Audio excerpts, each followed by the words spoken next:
জীয়াই থাকোঁতে অশান্তি কিহে দিয়ে? যি মানুহে মানে মান সন্মান ধন টকা পইচাত গুৰুত্ব দিয়ে। নেৰিবেক ধনে ধানে মানে আশকতি, নাপাইবে উদ্ধাৰ সখী যাইবে অধুগতি। যি মানুহে কেৱল ধন টকা পইচা মান সন্মানৰ ওপৰত প্ৰাধান্য দি গতি কৰে, সেইটো জীৱ কেতিয়াও উদ্ধাৰ হ'ব নোৱাৰে, সি তললৈ যাব। মনত ৰাখিব কথাটো, মনত ৰাখিব। এই কথা নিয়ম আমাক ভাগৱতে কৈ আছে। এইকাৰণে ভাগৱত শুনিবলৈকে আহিব লাগে। আইসকলক বিয়া পতাৰ দিনাই স্বামীয়ে সমাজক সাক্ষী কৰি, ভাগৱতৰ সাক্ষী কৰি 7টা প্ৰতিজ্ঞাবদ্ধ কৰাইছিল, যাতে মোৰ ভৱিষ্যত দাম্পত্য জীৱন, যুগ্ম জীৱন, সাংসাৰিক জীৱন, সামাজিক জীৱন যাতে মই সুস্থভাৱে আগুৱাই যাব পাৰোঁ। তাৰ কাৰণে প্ৰথম প্ৰতিজ্ঞাটো কিহৰ ওপৰত কৰাইছিল? অন্নৰ ওপৰত। কি বুলি কৈছিল? অন্ন লাভৰ কাৰণে তুমি প্ৰথম খোজ আগবঢ়োৱা। এতিয়া আইগৰাকীয়ে কি কৈছিল? আজিৰ পৰা ধন ধান অন্ন ব্যঞ্জন আদি মোৰ অধীন হ'ব, সেই অৰ্থে মই প্ৰথম খোজ আগবঢ়াইছোঁ বুলি সোঁ ভৰিটো উত্তৰ দিশলৈ আগবঢ়াইছিল। এইটোৱে কি বুজাইছে? যে আমাৰ বিবাহিত আইগৰাকীয়ে স্বাভাৱিকতে স্বামীকে প্ৰমুখ্য কৰি ঘৰৰ পৰিয়াল, আলহী অতিথিক অন্ন আদি খাদ্য বস্তু প্ৰস্তুত কৰি খুৱায়।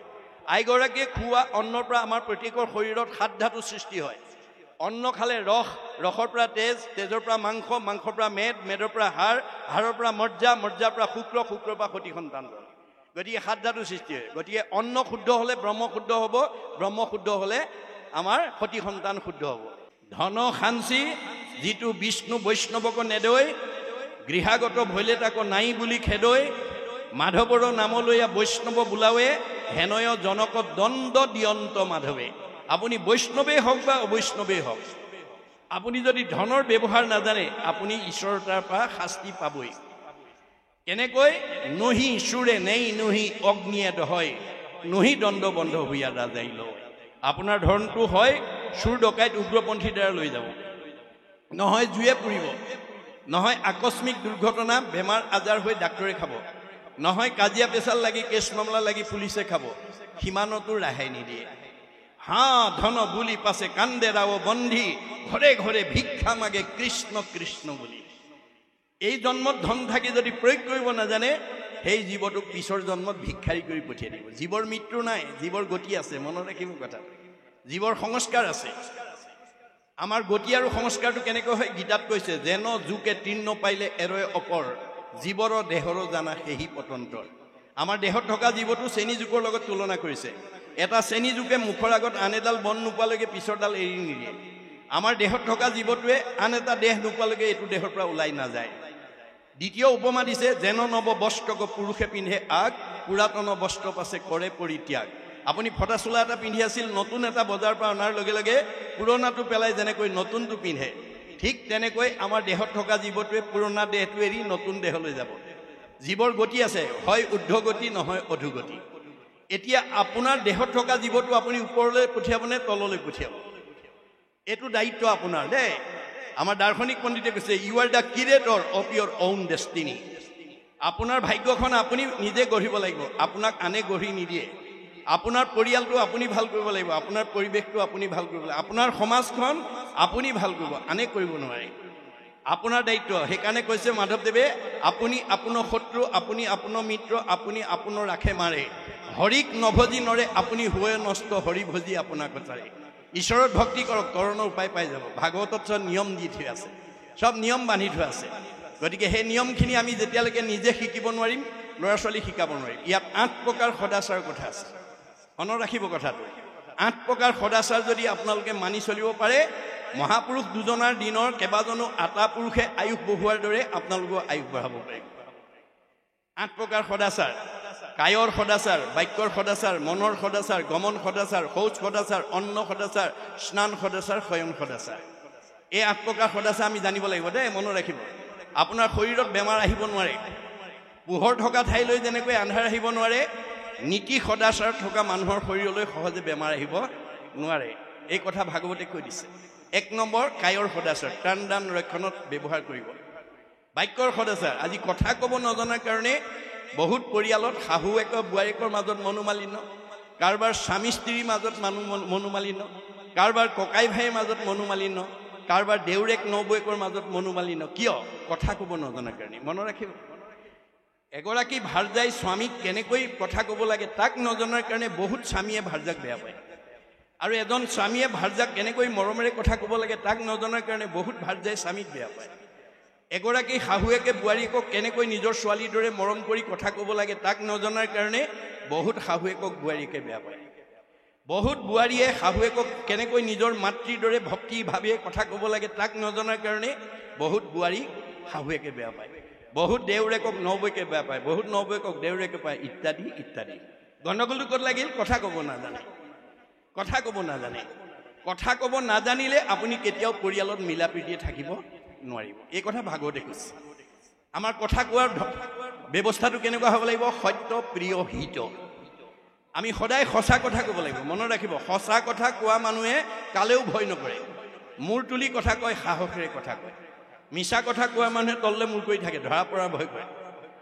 ঘৰখনৰ সঁচা কথা কোৱাজনলৈ বাকী মিছা কথা কোৱাবিলাকে ভয় কৰে। সমাজত সঁচা কথা কোৱাজনলৈ মিছা কথা কোৱাবিলাকে ভয় কৰে। মনত ৰাখিব কথা। আমাক ভাগৱতে নিয়ম বান্ধি দিছে, কথা সদায় সঁচা ক'ব, কিন্তু কওঁতে কি ক'ব লাগিব? সৎপ্ৰিয় হ'ব লাগিব দেই। সঁচা কথা ক'লোঁ বুলি অহংকাৰে ক'লে নহ'ব। প্ৰিয়, শুনিবলৈ ভাল পোৱাকৈ ক'ব, আৰু হিত, উপকাৰ কৰিব লাগিব। আপুনি কোৱা কথাটোৱে আনৰ উপকাৰ হ'ব লাগিব। তেতিয়া আপুনি সুখ শান্তি বিচাৰিব নালাগে, শান্তি আপোনাৰ ঘৰলৈ নিজে আহিব। আপুনি ৰাতিপুৱা শুই উঠাৰ পৰা গধূলা খোৱালৈকে যদি কৃষ্ণ কথা কয়, শুনে, গায়, বন্ধু বান্ধৱ পালে যদি পাতে, তেতিয়া আপুনি আনন্দ বিচাৰিব নালাগে, আনন্দ আপোনাৰ ঘৰলৈ বিচাৰি আহিব। কপিলে আখ্যানতে কৈছে, মূৰশুনিৰ মল কথা কহন্ত শুনন্ত, মুতবিনে চিত্ত আন দেৱত নেদন্ত, পৰম আনন্দ আহি মনত মিলয়, দেৱে তাক আৰু তিনি তাপে নচুৱায়। আমাৰ স্বভাৱটো কেনেকুৱা হ'ব লাগে?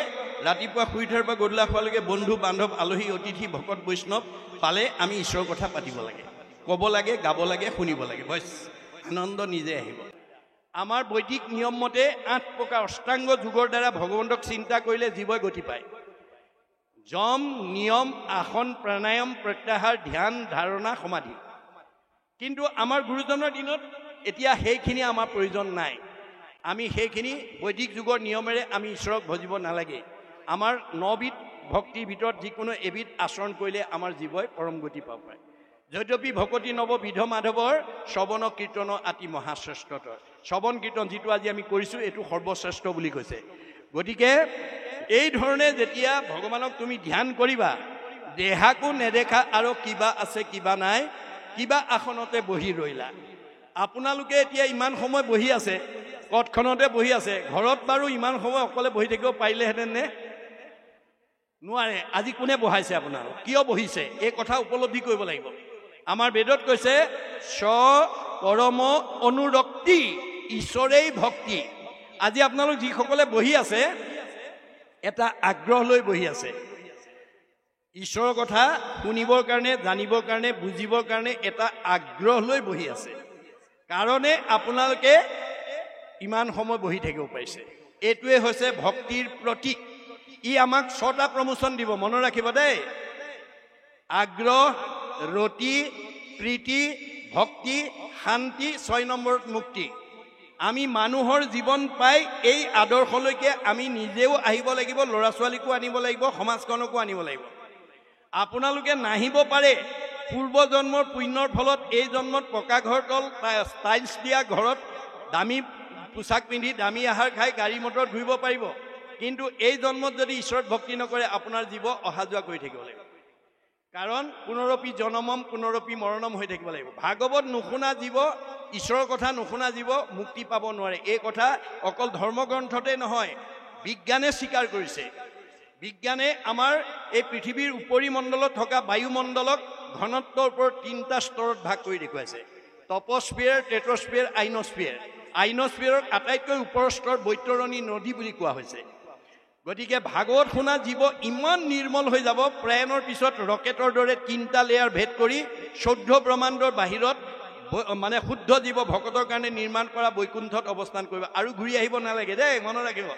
আমি ভাগৱত শুনিবলৈ কিয় আহিব লাগে? জন্ম ৰহিত হ'বৰ কাৰণে। ভাগৱত নুশুনা জীৱ যিমান ধনৱন্ত, বিদ্যাৱন্ত, শ্ৰীমন্ত নহওক কিম্বা, এই 3টা লেয়াৰৰ ভিতৰত অহা যোৱা কৰি থাকিব লাগিব। পুনৰপি জনমম পুনৰপি মৰণম, পুনৰপি জনমম পুনৰপি মৰণম। আপুনি যিমান দামী কাপোৰ নিপিন্ধক, মলি পৰিবই। মলি গুচাবৰ কাৰণে চাবোন চাৰ্ফ ব্যৱহাৰ কৰিবই লাগিব। আপুনি দামী কাপোৰ পিন্ধিছোঁ বুলি যদি চাবোন চাৰ্ফ ব্যৱহাৰ নকৰে দামী কাপোৰখনৰ পৰা মলি নিজে আঁতৰ নহয়। এইটো যেনেকৈ বাস্তৱ সত্য। আপুনি গাঁওখনৰ বা সমাজখনৰ বা পৰিৱেশৰ যিমানেই ধনৱন্ত বিদ্যাৱন্ত শ্ৰীমন্ত নহওক কিম্বা আপোনাক কলিমল মায়ামলে আক্ৰান্ত কৰিবই। গতিকে কলিমল মায়ামলৰ পৰা মুক্ত হ'বলৈ হ'লে ভাগৱত শুনিবই লাগিব, নহ'লে অহা যোৱা কৰি থাকিব লাগিব দেই, মনত ৰাখিব। পুনৰপি জনমম পুনৰপি মৰণম হৈ থাকিব লাগিব। সেই জীৱই কেতিয়াও গতি নাপায়। গতিকে জীৱৰ সংস্কাৰ আৰু গতি আছে। সংস্কাৰ কিহে ক'ব? ভক্তিয়ে। ভক্তিয়েহে কৰ্মবন্ধ নাশ কৰিব। আমাৰ উদ্ধৱক কৈছে তুমি পুণ্য লৈ গ'লেও আহিব লাগিব, পাপ লৈ গ'লেও আহিব লাগিব। পুণ্য লৈ গ'লে এতিয়াতকৈ ওপৰত জন্মগ্ৰহণ কৰি সুখ ভোগৰ কাৰণে আহিব লাগিব, আৰু পাপ লৈ গ'লে এতিয়াতকৈ নিজ যোনিত নিজ ঠাইত জন্মগ্ৰহণ কৰি দুখ কৰিবৰ কাৰণে ভুগিবৰ কাৰণে আহিব লাগিব। অসীম কৰ্মবন্ধৰ ভিতৰত পাপ পুণ্য মুখ্যতম কৰ্মবন্ধ। এই দুটা যাওঁতেও লগত লাগি যায়, আহোঁতেও লগত লাগি আহে। সেইকাৰণে মনুষ্যৰূপী বৃক্ষজোপাত 4টা ফল লাগে বুলি কৈছে, 2টা ওপৰ ফালে 2টা তল ফালে। আপুনি যিমান পকা ঘৰ বনালে, গাড়ী মটৰ কিনিলে, সম্পত্তি কিনিলে, যাবৰ সময়ত চব এৰি থৈ যাব লাগিব। পুত্ৰ ভাৰ্যা ঐশ্বৰ্য থাকিব ঐতে পৰি, পাপ পুণ্য দুই যাব লগত সতৰি। পাপ আৰু পুণ্য নামৰ কৰ্মবন্ধ দুটা আমাৰ লগত লাগি যাব। আৰু যম ৰজাই আপোনাৰ প্ৰতিবেদন চাই যদি জমাৰ পৰিমাণ বেছি হয় আপগ্ৰেড ওপৰলৈ যাব, যদি খৰচ পাপ বেছি হয় ডিগ্ৰেড, এই চকৰিত ঘূৰাই থাকিব। মনত ৰাখিব কথাটো। আমাৰ বেদে কৈছে পাপ আয় পৰপীড়নম। আপোনাৰ কথাই যদি আনক আঘাত দিয়ে, কাক আঘাত দিছে? চবতে ভগৱান আছে, চবতে আত্মা আছে। গতিকে আত্মাক আঘাত দি আপুনি কেতিয়াও সুখী হ'ব নোৱাৰিব। আনক দুখ পোৱা কথা কোৱাৰ লগে লগে পাপ আয় পৰপীড়নম, আপোনাৰ জীৱনলৈ পাপ আহি যাব। পাপ অহাৰ লগে লগে আপোনাৰ জীৱনলৈ দুখ দুৰ্গতি নিজে আহিব আৰু আয়ুস কাটি দিব। মনত ৰাখিব দেই। পৰচৰ্চা পৰনিন্দা কৰি আনক দুখ দিয়া স্বভাৱ যাৰ আছে আজি ইয়াতে এৰিব দেই। আপোনালোকে পৰৰ দুখ দিয়া পৰচৰ্চাৰ কথা পাতিব পাৰিব, কিন্তু আপোনাৰ আয়ুস কমি যাব আৰু দুখ দুৰ্গতি আপোনাৰ ঘৰলৈ নিজে আহিব। আপুনি বিচাৰিব নালাগে, আপোনাৰ নিজে ভগৱন্তই পঠাই দিব। এইটো হৈছে কথা কোৱাৰ নিয়ম, বাক্যৰ সদাচাৰ, গমন সদাচাৰ। আমাৰ ভৰিকেইটা ভগৱানে যাবলৈ দিছে, যাবলৈ দিলে বুলিয়ে অগম্যা গমন কৰিলে মোৰ ল'ৰা ছোৱালী পৰিয়ালৰ কোনো লোকে যাতে অগম্যা গমন কৰিব লগা নহয়, তাৰ প্ৰতি জ্যেষ্ঠসকলে দৃষ্টি ৰাখিব লাগিব। এইটো আমাৰ দায়িত্ব। মোৰ ঘৰখনৰ ল'ৰা ছোৱালীকেইটা সুন্দৰকৈ ৰাখিব পৰাটো, নিৰোগী কৰি ৰাখিব পৰাৰ কাৰণে, আনন্দত ৰাখিব পৰা দায়িত্বটো আপোনালোকৰ। ভাগৱত শুনা যিসকল সচেতন ব্যক্তি তেওঁলোকৰ দায়িত্ব। নুশুনা নহাসকলক আপুনি এই নিয়মখিনি ক'বগৈ লাগিব। গতিকে আমাৰ গমন কলৈ যাব লাগে কলৈ যাব নালাগে ভাগৱতত নিয়ম বান্ধি দিছে। প্ৰথম স্কন্ধ ভাগৱততে প্ৰথম আমাৰ 4 ঠাইলৈ যাব নালাগে বুলি ভাগৱতে সিদ্ধান্ত দিছে। প্ৰথম কোনকেইটা ঠাইলৈ যাব নালাগে? য'ত কলি থাকে। কলি থকা ঠাইলৈ আমাৰ এই ভৰি দুখন যাব নালাগে। কলিত ক'ত ঠাই দিছে? নিৰপতি বুলন্ত কলি তোক দিলো স্থান, জৈত খেলে জুৱা পাশা কৰে মদ্যপান, স্ত্ৰী পঞ্চ শুনা গৃহস্থৰ থাকে জৈত, এই 4 স্থান দিলো পঞ্চগয়াত। এই 4টা ঠাইলৈ যাব নালাগে দেই। মদ ভাং খোৱা, জুৱা পাশা খেলা, পৰস্ত্ৰী আসক্ত, হিংসা ধৰ্ম। প্ৰথম আমি এই 4টা জেগালৈ যাব নালাগে। গ'লেই আপোনাক কলিয়ে পাব, কলিয়ে পালে আপোনাৰ দুৰ্গতি আহি যাব। মনত ৰাখিব। দ্বিতীয় তাত বান্ধি দিছে অন্য দেৱ নকৰিবা সেও, 1খন বেৰ। গৃহ নপশিবা তাৰ 2খন বেৰ। মূৰ্তিকো নাচাইবা 3খন বেৰ। প্ৰসাদো নাখাইবা 4খন বেৰ। ভক্তি হৈব বেবিচাৰ। আপুনি নিজক ৰাখে মাৰে আপোনাৰ কথা। আপুনি আয়ুস বঢ়াবও পাৰে, আয়ুস কমাবও পাৰে। চেহেৰা ধুনীয়াকৈও ৰাখিব পাৰে, কমাবও পাৰে। মহাপুৰুষ দুজনাৰ দিনত কেইবাজনো আটা পুৰুষে ভাগৱতৰ ব্যাখ্যা শুনি তেওঁলোকৰ এটা স্বভাৱ আছিলে কি? গুৰুতকৈ শিষ্য জ্ঞান খুচৰি খুচৰি লয় জ্ঞান। নজনা কথাবিলাক শিকি ল'লে। শিকাওঁতা মাধৱদেৱ 107 বছৰ জীয়াই থাকিলে, শিকাওঁতা শংকৰদেৱ 120 বছৰ জীয়াই থাকিলে। তেওঁলোকৰ পৰা শিক্ষা লোৱা বদলা এটা 130 বছৰ, ৰাম এটা 140 বছৰ, মথুৰা দাস এটা 151 বছৰলৈ আয়ুস বঢ়ালে। ভগৱানে দিয়া বয়স 100 বছৰে। মনুষ্যৰ আয়ুসত বৰিষ সংখ্যা আমাক প্ৰত্যেককে ভগৱন্তই 100 বছৰহে দি পঠিয়াইছে। তৎসত্বেও আজি আমাৰ সৰহসংখ্যক আমাৰ মাজৰ পৰা 100 বছৰ ভোগ কৰিবলৈ নোপোৱাকৈ গুচি গৈছে। কিয়? ভাগৱতৰ নিয়ম নাজানে, সদাচাৰ নাজানে। সদাচাৰ নিয়মবিহীন আপুনি কেতিয়াও আয়ুস বঢ়াব নোৱাৰিব, স্বাস্থ্য সুন্দৰ কৰি ৰাখিব নোৱাৰিব। সেইকাৰণে ভাগৱত শুনিবলৈ আহিব লাগে। ভাগৱতৰ ব্যৱস্থাটো প্ৰত্যেকখন ঘৰতে আপোনালোকে ল'ৰা ছোৱালীৰ জন্মদিনত হওক, গুৰুগৃহ প্ৰতিষ্ঠা দিৱস হওক, ঘৰ প্ৰতিষ্ঠা দিৱস হওক, বাৰ্ষিক সেৱা হওক, পাতক আপোনালোকে। জীয়াই থকা কালত যদি প্ৰথম স্কন্ধ বা দ্বাদশ স্কন্ধ ভাগৱত শুনাৰ সৌভাগ্য ল'ব পাৰে, আপুনিও পৰীক্ষিতৰ দৰে গতি পাব। পৰীক্ষিতে যদি দ্বাদশ স্কন্ধ শুনাৰ কাৰণে গতি পালে আপুনি মই পাম নে নাপাম? এই কথা আমি বিশ্বাসেৰে ল'ব লাগিব দেই। মহাত্মা গান্ধীয়ে কৈছে religious beliefs are based on faith. ধৰ্ম দৰ্শন বিশ্বাসৰ ওপৰত নিৰ্ভৰ কৰে। Religion is not really what is grasped by brain but by heart. ধৰ্ম দৰ্শন মগজে ঢুকি পোৱা বস্তু নহয়, কাৰোবাক দেখুৱাই দিব পৰা বস্তু নহয়। ই অন্তৰৰ উপলব্ধিৰ বস্তু। উপলব্ধিয়ে সংস্কাৰ আনে, মনত ৰাখিব। আপুনি অকল ভাগত শুনি থাকিলেই নহ'ব, পঢ়ি থাকিলেই নহ'ব, উপলব্ধি কৰিব লাগিব। প্ৰতিটো কথা উপলব্ধি কৰিব লাগিব। দাৰ্শনিক পণ্ডিতে কৈছে ভগৱানে আমাক প্ৰত্যেককে প্ৰতিভা দিছে, কিন্তু প্ৰতিভাটো আপুনি প্ৰণালীবদ্ধ প্ৰয়োগৰ দ্বাৰা তাক বিজ্ঞানলৈ উত্তৰণ কৰিবলৈ কৈছে। বিজ্ঞানটোক উপলব্ধিৰ দ্বাৰা দৰ্শনলৈ উত্তৰণ কৰিবলৈ কৈছে। দৰ্শনটোক উপলব্ধিৰ দ্বাৰা ধৰ্মত নি প্ৰতিষ্ঠা কৰিবলৈ কৈছে। ধৰ্ম ৰক্ষতি ৰক্ষিত। আপোনালোকক ভগৱানে দি পঠিওৱা প্ৰতিভাটো যদি আপোনালোকে প্ৰয়োগ কৰিব জানি পেলাই যদি ধৰ্মত প্ৰতিষ্ঠা কৰিব পাৰে, ধৰ্মই আপোনালোকক ৰক্ষণাবেক্ষণ দিব। আমাক প্ৰয়োগ নীতি কেনেকৈ হ'ব লাগে? দাৰ্শনিক পণ্ডিতে কৈছে যে systematic knowledge is science, realize science is philosophy, realize philosophy is religion, religion is the highest sense of philosophy. প্ৰণালীবদ্ধ জ্ঞানক বিজ্ঞান বুলি কৈছে। বিজ্ঞানটোক যেতিয়া উপলব্ধি কৰিব দৰ্শন, দৰ্শনটোক যেতিয়া উপলব্ধি কৰিব ধৰ্ম, ধৰ্মতকৈ আৰু শ্ৰেষ্ঠ দৰ্শন দ্বিতীয় নাই। শংকৰদেৱে এটা বাক্যত বুজাই দিছে, যতেক দেখা খোজ সমুদায়, হস্তিৰ খোজত সবে লুকায়, এহিমতে যত বিশ্ব সমস্ত কৃষ্ণতে জানা সবে যাই অস্ত। প্ৰকৃতি জগতত যিমানবিলাক জীৱ জন্তু আছে, সব জন্তুৰ খোজ হাতীৰ খোজত লুকাই যায়। হাতীৰ খোজতকৈ ডাঙৰ খোজ একো প্ৰাণীৰ নাই। পৃথিৱীত যিমান ডাঙৰ মানুহ নহওক, ৰাষ্ট্ৰপতিও কৃষ্ণতে বিলীন হ'ব লাগিব, সাধাৰণ নাগৰিকো কৃষ্ণতে বিলীন হ'ব লাগিব, MLA মিনিষ্টাৰো কৃষ্ণতে বিলীন হ'ব লাগিব, ঠেলাৱালা ৰিক্সাৱালাও কৃষ্ণতে বিলীন হ'ব লাগিব। আপোনালোকৰ এইখন গাঁৱৰ ধনী মানুহজনো কৃষ্ণতে বিলীন হ'ব লাগিব, দুখীয়া মানুহজনো কৃষ্ণতে। কৃষ্ণৰ ব্যতিৰেকে আৰু দ্বিতীয় নাই। সেইকাৰণে গুৰুজনে কৈছে কৃষ্ণক পুজিলে পূজা সমস্তৰে হয়, পৃথকে পুজিলে পূজা কেহু নলয়। আপুনি ঘৰত কৃষ্ণক ৰাখিবলৈ যত্ন কৰক। কৃষ্ণ যেতিয়া থাকিব আনন্দ থাকিব। কৃষ্ণক আপুনি বিচাৰিব নালাগে, কৃষ্ণহে আপোনাৰ ঘৰ বিচাৰে। ভাগৱতে কৈছে, মনত ৰাখিব কথাটো। ভাগৱতত নিয়ম বান্ধি দিছে, যিখন ঘৰত পুৱা গধূলি ধূপ ধূনা জ্বলিব, ঈশ্বৰ উপাসনা কৰিব, সেইখন ঘৰত কৃষ্ণ নিজে আহিব। যেই নাম সেই হৰি, জানা নিষ্ঠ কৰি নামৰ সংগ নচাৰন্ত হৰি। যিখন ঘৰত কৃষ্ণ থাকিব, পৰিয়ালটো আনন্দত থাকিব, মিলা প্ৰীতিত থাকিব, মৰম চেনেহত থাকিব, একতাৰ দোলেৰে বান্ধ খাই থাকিব। আজি তাৰিখলৈকে যিখন ঘৰত গুৰুগৃহ নাই বা উপাসনা ঠাই নাই, সেইখন ঘৰলৈ কোন আহিব? ভাগৱতে নিয়ম বান্ধি দিছে, শ্ৰৱণ কীৰ্তন জৈত কৃষ্ণ নকৰে, তৈতেখে ৰাক্ষসীগণে বিঘিনি আচৰে। যিখন ঘৰত পুৱা গধূলি ধূপ ধূনা নজ্বলে, ঈশ্বৰ উপাসনা নকৰে, সেইখন ঘৰলৈ অঘাসুৰ, বকাসুৰ, পলম্বাসুৰ, অৰিষ্টাসুৰ, পুতনা, ব্যোমাসুৰ, ধেনুকাসুৰ চব অসুৰবিলাক আহি যাব। কায়িকভাৱে নহয়, স্বভাৱগতভাৱে আহিব, গুণগতভাৱে আহিব। আপোনালোকৰ এই বনাই পথলিয়াল গাঁৱৰ এনেকুৱা গৃহস্থী আছে, কথা ক'বই নোৱাৰি, টিঙিচকে খং উঠেই, কথা ক'বই নোৱাৰি, লাঠিডাল উলিয়াই আনেই, কথা ক'বই নোৱাৰি, ঠেহ পেচ লাগি 3 দিন মানলে চকু পানী উলিয়াই ভাত পানী নাখায়। তেনেকুৱা স্বভাৱৰ পৰিয়াল যিখন ঘৰত আছে, সেইখন অসুৰ থকা পৰিয়াল। এতিয়া সেই অসুৰখিনিক যেতিয়ালৈকে আপুনি বাহিৰ কৰি দিব নোৱাৰিব, মাৰিব নোৱাৰিব, সেইখন ঘৰত এতিয়াও শান্তি প্ৰতিষ্ঠা নহ'ব। এই কথা ভাগৱতে কৈ আছে।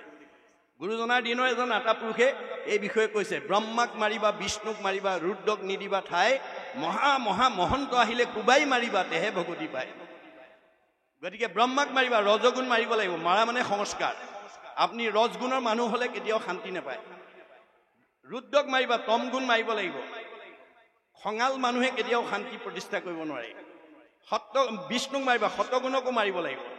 তেতিয়াহে আপোনাৰ মহা মহা মহন্ত মানে কাম, ক্ৰোধ, লোভ, মোহ, মদ, মাৎসৰ্য, এই বেয়া গুণবিলাকক মৰিয়াই খেদিব লাগিব। অৰ্থাৎ আপুনি পৰচৰ্চা, পৰনিন্দা কৰিব নালাগিব। লগ বন্ধু পালে যেতিয়া আপুনি পৰৰ কথা পৰিৱৰ্তে ঈশ্বৰৰ কথা পাতিব, সেই গুণটোৱে আহাৰ খাবলৈ নাপায়, সেইখন ঘৰৰ পৰা ওলাই গুচি যাওক। ইয়াৰ তাত থাকিলে আৰু নহ'ব দেই, বছ মনত ৰাখিব দেই। আহাৰ নিদিব আপুনি, বেয়া স্বভাৱক কেতিয়াও আহাৰ নিদিব। বেয়া স্বভাৱক যদি আহাৰ দি থাকে, সি শক্তি সবল হৈ থাকিব, সি শক্তি পাব। পালে মানে তাৰ ক্ষমতাটো বা কাৰ্যকৰী শক্তিটো বাঢ়ি গৈ থাকিব। সি মানুহ লগ পালে পৰচৰ্চা, পৰনিন্দাত লাগি যাব। মনত ৰাখিব কথাটো। গতিকে আমি সেই বেয়া গুণবিলাকক প্ৰশ্ৰয় দিব নালাগিব, বুজা নাই? গতিকে এই তথ্যবিলাক আমাক ভাগৱতৰ মাজেদি দি আছে। এতিয়া কপিল প্ৰভুৱে ভাগৱতৰ এই তৃতীয় স্কন্ধৰ ভক্তি যুগৰ মাজেদি মাকক কোৱাৰ চলৰে আমাক কি ক'ব বিচাৰিছে, আমি তাৰ ওপৰত আলোচনা কৰিম। গতিকে কেৱল মাত্ৰ মাকক বেছ কৰি লৈছে কথাবিলাক, কিন্তু আমাৰ কাৰণে কৈ আছে। আমি ইয়াৰ পৰা সেই তথ্যখিনি সংগ্ৰহ কৰি আমাৰ পাৰিবাৰিক জীৱন, দাম্পত্য জীৱন, যুগ্ম জীৱন, সাংসাৰিক জীৱন, সামাজিক জীৱনত আমি প্ৰয়োগ কৰিব লাগিব।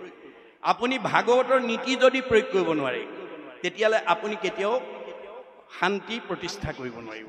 গতিকে এই 8 প্ৰকাৰ সদাচাৰৰ ভিতৰত মই ক'লেকে ক'লোঁ, কায়ৰ সদাচাৰ, বাক্যৰ সদাচাৰ, গমন সদাচাৰ, শৌচ সদাচাৰ 4 নম্বৰ। আমি প্ৰত্যেকেই প্ৰস্ৰাৱ পায়খানা কৰি গা পা ধোৱা নিয়মটো আমাৰ প্ৰত্যেকৰ থাকিব লাগিব, তেতিয়া শৰীৰটো সুস্থ হয়। তাৰমানে বেয়া গুণবিলাক ৰুমৰ মানে ঘূৰিয়ে ঘূৰিয়ে সোমাই আহে, তাক আমি মাটি পানী লৈ ধুই গা পা ধুই পৰিষ্কাৰ কৰিব লাগে। কিন্তু গুৰুজনাৰ দৰ্শন যে আপুনি গাটো ধুই পেলাই বাহিৰটো শুদ্ধ কৰিলেই নহ'ব, আপুনি ভিতৰটোও শুদ্ধ কৰিব লাগিব। আপোনাৰ মনটোৱে যদি অপবিত্ৰ হৈ থাকে, আপুনি যিমান পবিত্ৰতা নাথাকক, আপুনি কেতিয়াও মানে সুস্থ শৰীৰৰ মানুহ হ'ব নোৱাৰিব। যাৰ মনটো ভাল নাই, সি যিমান ঘিউ মৌ খাওক, সি শৰীৰ সুস্থ কৰি ৰাখিব নোৱাৰে, তাৰ হাড়লৈকে শুকাই যাব বুলি কৈছে।